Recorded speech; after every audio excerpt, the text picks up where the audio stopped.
Alhamdulillah, ada rezeki juga hari ni.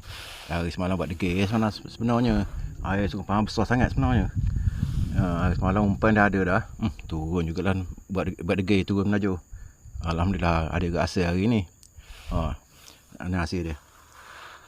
Bawang ada 8 ekor. Bladder seekor. Susah gua seekor. Alhamdulillah lah. Ada rezeki. Ni ada ke bawang betul merah. Dalam 3 kilo ada ni bawang merah ni.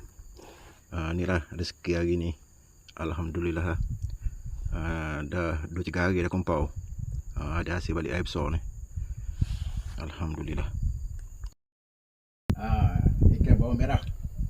Hari ni hasil hari ni 21 bulan 10 2025. Anggaran dia dalam 13 kilo. Alhamdulillah.